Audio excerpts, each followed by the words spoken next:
जय श्री राम। भगवान शंकर माता पार्वती से बोले, हे पार्वती, दूसरा कारण अवतार होने का सुनो। विचित्र कथा विस्तार कर कहता हूँ। जिस कारण से जन्म रहित, गुण रहित, उपमा रहित ब्रह्म कौशलपुरी के राजा हुए। जो प्रभु तुमने वन में फिरते देखे, भाई सहित मुनि भेष किए हुए, जिनके चरित्र को देखकर हे पार्वती तुम सती के शरीर में बौराए गई थीं और अब भी तुम्हारी भ्रम रूपी छाया नहीं मिटती, उनके चरित्र जो भ्रम रूपी रोग को दूर करते हैं सुनो। जो कुछ उस अवतार में लीला करी सो सब मति के अनुसार कहूँगा। यह शिवजी की वाणी सुनकर प्रेम से सकुचा पार्वती मुस्काए बोली। फिर शिवजी वर्णन करने लगे सो अवतार जिस कारण हुआ।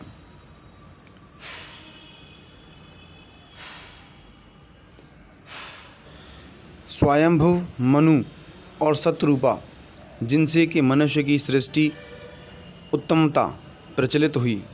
दोनों स्त्री पुरुषों का आचरण और धर्म अच्छा था।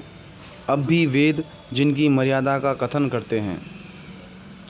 उनके बेटे का नाम उत्तानपाद, जिनके पुत्र हरिभक्त महात्मा ध्रुव हुए। स्वयंभव मनु के छोटे पुत्र का नाम प्रियव्रत, जिनकी वेद पुराण बड़ाई करते हैं।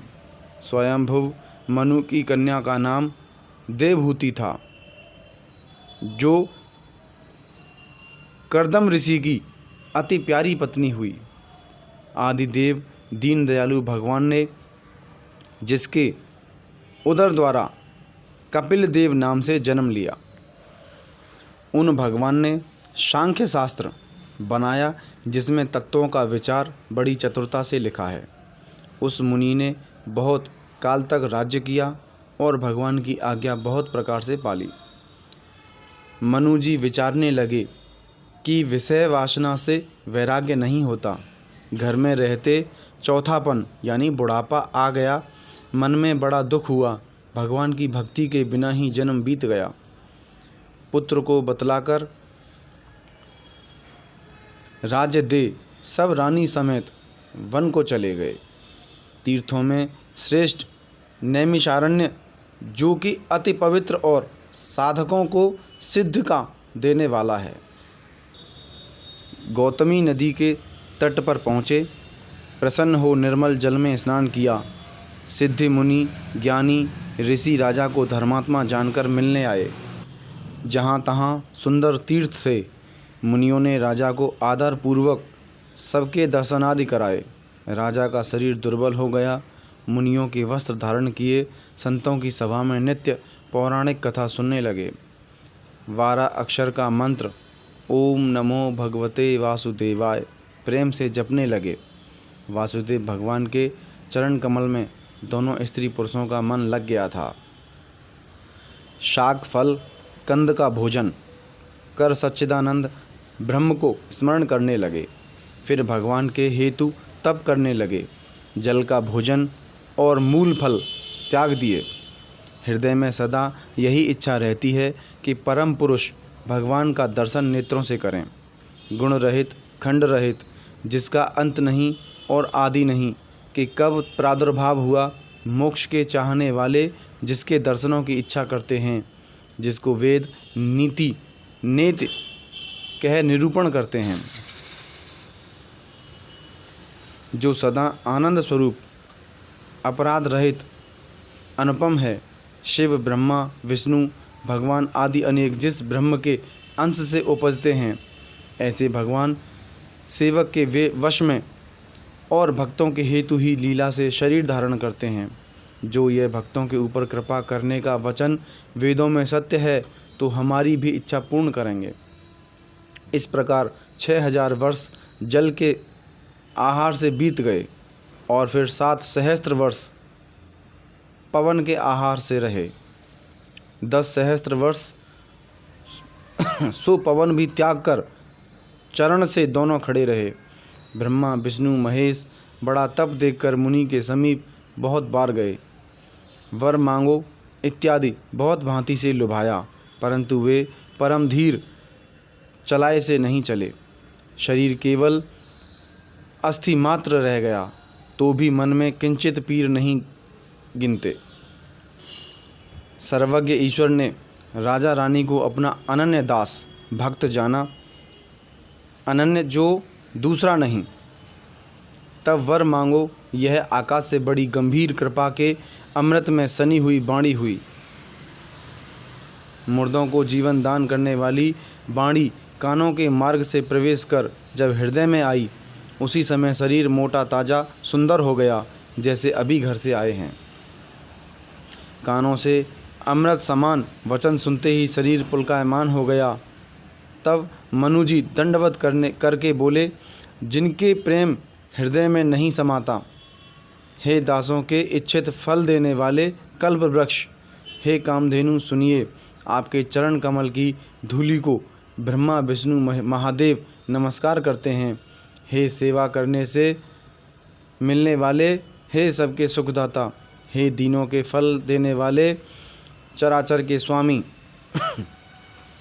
जो अनाथों पर हित करने को हमारे ऊपर स्नेह है, तो प्रसन्न होकर यह वर दो, जो स्वरूप शिवजी के मन में बसता है और जिस कारण मुनि लोग अनेक यत्न करते हैं।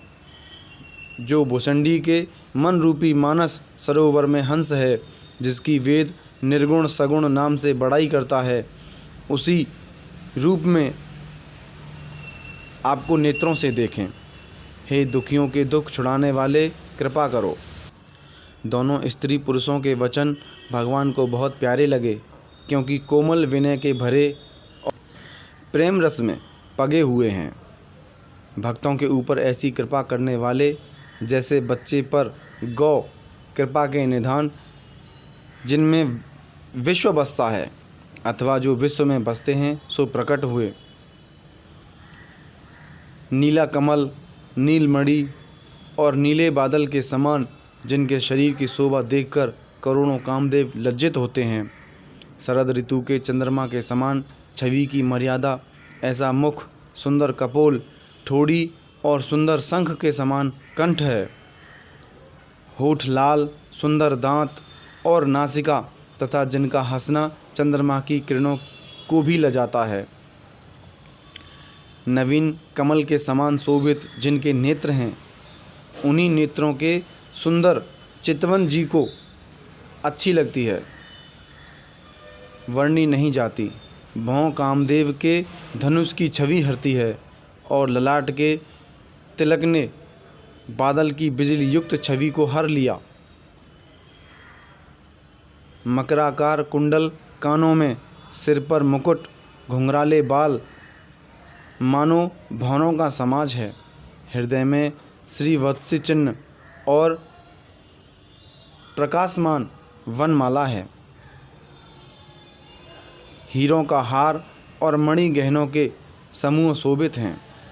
सिंह के कंधे ऊंचे, सुंदर यज्ञोपवीत और बाहुओं का सुंदर गहनों से पहनावा। हाथी के सूंड के समान सुंदर जिनकी दोनों भुजा, कमर में तरकस और हाथों में धनुष बाण लिए हैं। जिनका पीला दुपट्टा बिजली की कांति को लज्जित करता है। उदर में अत्यंत सुंदर 3 रेखा हैं। नाभि मनहर भी ऐसी गंभीर है, जो यमुना के भंवर की भी छवि छीनती है। चरण कमलों की शोभा वर्णी नहीं जाती, जिनमें मुनियों के मन भौरों की नाई रहते हैं। बाईं ओर प्रसन्न रूप आदिशक्ति छवि की खान जगत के कारण शोभित हैं, जिसके अंश से गुणों की खान पार्वती, लक्ष्मी, ब्रह्माणी अनगिनत उत्पन्न होती हैं। जिसके भौं फेरने से जगत उत्पन्न हो जाता है, वही सीता राम की बाईं ओर शोभित होती हैं। शोभा के समुद्र भगवान का रूप देखकर नेत्रों में पलक लगाना बंद कर एकटक देखने लगे। आदर से सुंदर रूप देखते हैं और मनु शत्रुपा तृप्ति नहीं मानते हैं। प्रसन्नता से शरीर की दशा भूल गए। चरण पकड़कर साष्टांग दंडवत की। प्रभु ने अपने हस्त कमल से उनका सिर छुआ और उन्हें कृपा कर तुरंत उठाया। तब कृपा निधान भगवान बोले, मैं अति प्रसन्न हूँ। जो मन में इच्छा हो सो वरदान महादानी तुम समझकर मांग लो। भगवान के वचन सुन हाथ जोड़ धीरज कर मनु राजा कोमल वाणी बोले, स्वामी तुम्हारे चरण कमलों को देखकर अब हमारे सब काम पूरे हो गए। एक मन में बड़ी इच्छा है, सो सुगम सरल और अगम कठिन है, इस कारण कही नहीं जाती। हे गोसाई, तुम्हें देते में तो सहज है,